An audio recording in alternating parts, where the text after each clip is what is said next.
Carlinha, muitas coisas pra gente falar, né, minha amiga? Muitas coisas sobre o julgamento, né, do P. Diddy. E você sabe que ontem foi um dia quente, bastante atípico. Eu acho que antes até da gente falar das testemunhas, né, que estiveram lá, né, que estavam ali no banco de testemunhas, contar uma coisa para as pessoas. O P. Diddy saiu um pouco dos combinados, eu acho que com a defesa dele, porque começou a acenar e mandar beijos. Como? Exatamente, mandou beijos para as pessoas que estavam ali, né, assistindo ao depoimento, né, os fãs dele. Mas mandava fazer assim. Porque antes ele estava bem introspectivo, né, na dele, ali, fazendo aquele aquela olhar. coisa, né, de uma pessoa triste. Agora ele já volta mais para aquela postura. Agora ele tá mandando beijo. De astro, né? Do astro pop, mandou muitos. Eu desliguei aqui, peraí. Vamos lá. Desculpa, gente. Do astro pop. E aí parece que ele recebeu um cutucãozinho, né? O advogado falou, baixa a bola. Isso. E aí, mas ele não faltou com respeito com ninguém, não olhou feio para as testemunhas. Só saiu um pouco do personagem. Saiu do personagem, quer dizer, ou seja, ficou na fase Diddy. Mandou muitos beijos, aí depois voltou a escrever papeizinhos, né? E mandava ali para os seus advogados. Depois, ontem, né, a gente teve a Deontay Nash, que é uma estilista, foi estilista da Cassie Ventura, e ela contou ali um episódio onde ela viu, inclusive, a Cassie pulando uma varanda de tanto que ela apanhou do Diddy. Diz que o rosto dela sangrava muito, tinha, assim, era visivelmente, ela estava muito machucada, e disse que o Diddy falou para ela, né, isso no depoimento da Deontay, que se você falar alguma coisa, eu vou liberar as fitas dos freak offs, ou seja, demonstrando coagindo, novamente aquela coação. Então, fica naquela questão, né? Não fala nada, fica quieta, senão a gente vai ter que expor o que acontece. Sim. Muito bem. Depois a gente teve um outro que foi o detetive, né, da polícia local ali de Los Angeles, que é o Christopher Inácio. Ele, depois explicando, né, o que o Kiri Curry já havia falado, que a casa dele tinha sido arrombada, ele vai confirmar tudo isso, que existiu sim esse arrombamento. Mas o depoimento mais interessante foi de um investigador de incêndios de Los Angeles, e o nome dele é Lance Jimenez. O que ele vai contar? Como é que se deu esse incêndio? Como é que Hoje? Não, isso foi ontem. Foi ontem, tá. O coquetel Molotov veio de uma garrafa de Old English 800, né? Que é uma garrafa, é uma bebida cara ali.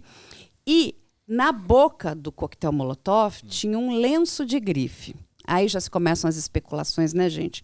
De que grife é essa? Será que é do Bernard Arnault, né?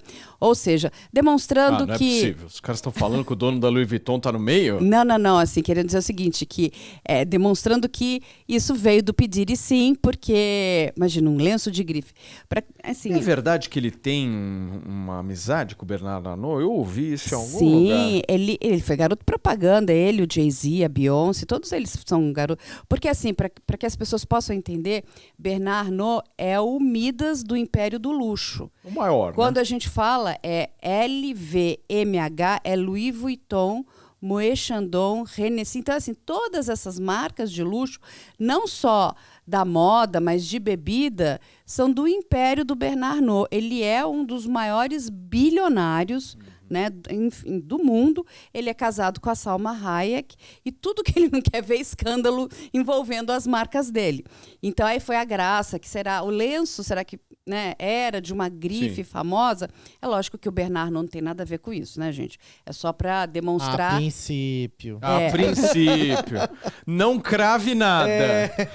Mas o quê? Demonstrando que, bom, um lenço de grife, quem queimaria? Porque assim, será que é um lenço caro, né? Um Hermès, custa uma fortuna. Mas para muita gente não tá nem aí para isso. Né? Para ele, né? Para o Puff Daddy não era nada. E tem uma outra coisa interessante que ele vai contar no depoimento, que isso deu maior confusão. Aí a defesa pedia mistrial, que quer dizer o seguinte, né?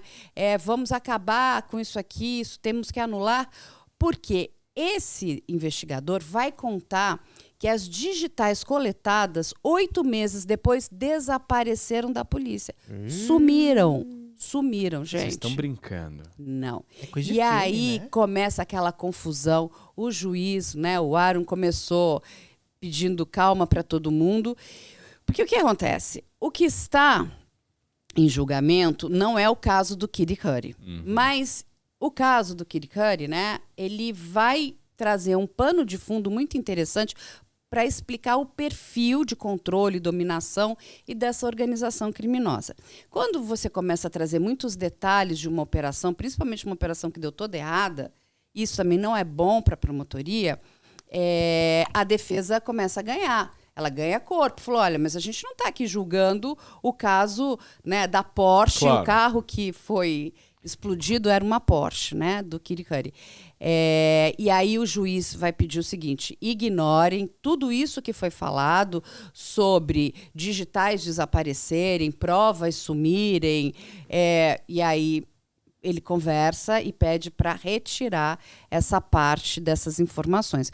Mas isso ganha muita força, né, gente? Até porque o Júlio já ouviu, né? Exatamente. Ignorem. E aí isso Ignora. vai para o lado de fora. Você imagina aquele bando de influenciadores, né, famintos, né, por qualquer migalha, qualquer informação. Isso já virou, não tem, a coisa que mais se fala é por que que as impressões digitais, essas provas sumiram na época. Isso é muito grave, hein?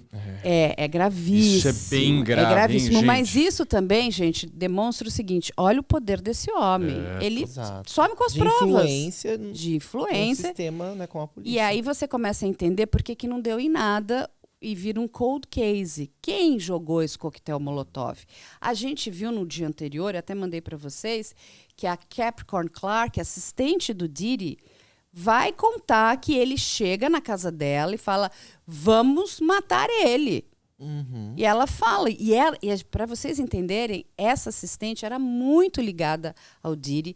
Teve uma briga, né, uma rusga feia com a Cassie, porque ela não gostava da Cassie, inclusive. Ela tinha raiva da Cassie porque ela achava que a Cassie impedia uma boa relação profissional com o Diddy. Gente, é muita mulher brigando por causa desse homem também, né? Seja profissionalmente... O cara dominava seja... todas, né? Exatamente. E Através aí, do quando ela senta... laço. Ela senta para contar isso, porque ela nunca foi amiga da Cassie. Sim. Ela era amiga do Diddy.